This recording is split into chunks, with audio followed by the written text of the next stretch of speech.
We've got some more breaking news for you. The Michigan Senate just followed the State House and has now passed a bill to make Michigan a right-to-work state. The vote was 22-10-16, if I have that right. Just minutes ago on this program, Governor Rick Snyder said he would sign the bill. So now that it's passed, it looks like it's going to happen. Imagine that. The union workers' paradise going right to work. Holy cow. Anyway, residents of the Los Angeles area seniors complex are up in arms over the owner's order to take down the Christmas tree along with menorahs because they're religious symbols. The company has owned the complex for 4 years and won't comment about the order.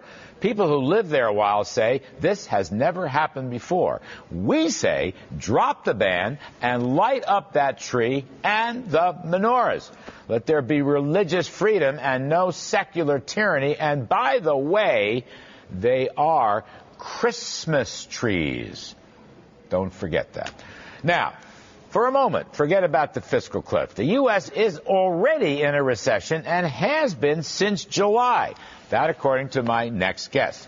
Here now with details on this recession call is Lakshman Akuthan, the distinguished co-founder and chief operating officer of the Economic Cycle Research Institute. All right, Lakshman, we've been talking about how world stock markets are rallying, but you're saying watch out because we've already entered a recession. Yeah, we know the market is not the economy. The economy, well, you knew Jeffrey Moore. I did very well. And you knew the indicators that are used to define recession. They're not cherry-picked.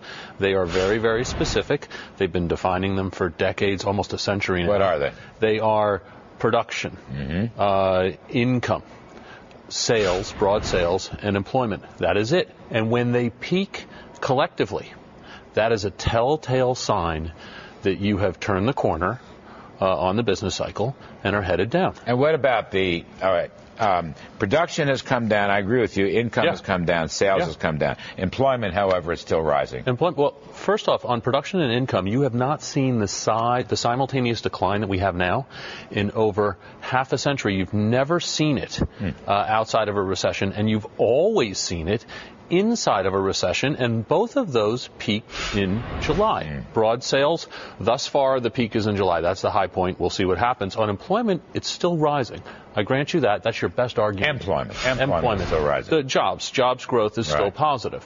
Now, that is not inconsistent with a recession. In 3 out of the last 7 recessions, it happens. It has happened, and we had a really weird one in the 70s. Jobs growth went on for 8 months after the recession began. It can be a lagging indicator. Yeah. All right, so you have some obvious things to think about here.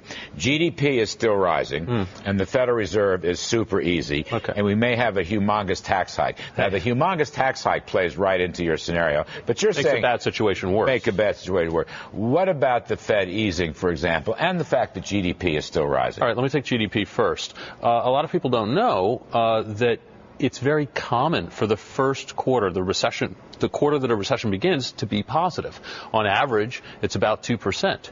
And after the recession begins, you get massive revisions to GDP. In the last couple of recessions, the quarterly revisions on GDP after they began were between 2 and 4 percentage points. That's huge revisions. So let me go back to the fundamental And then stocks. point. So you have stocks up. Stocks are up. Fed has made interest rates rock bottom, and the Fed has poured in money supply. Actually, I would flip that around. Have you ever had a recession, seriously, question, with the Federal Reserve so easy and with financial conditions so easy and with the money supply so rapid? This is a serious point. You may be right, but I'm just saying, the last 20 seconds. Look, you've never seen the kind of attempt to pump money into the economy that you're seeing now, both by the Fed, led by the Fed, and worldwide. And that's the result. Those 4 indicators are the result. Yeah. So the indicators it hadn't worked. It hasn't worked. And the use of money, the turnover of the money is all going negative. Look, the stock market going up, it's not the economy, and we've seen in 20% of the last 15 recessions, stock market went up through the recession. 26, 27 is one to look at. I hope you're wrong, but I really appreciate your acumen. Many thanks. Lakshman Akuthan with plenty of acumen. That's it for this evening's show. Thanks for watching, everybody. Stocks say good times are coming. Lakshman said beware of a recession. I just know I'm Larry Kudlow. We'll see you tomorrow night.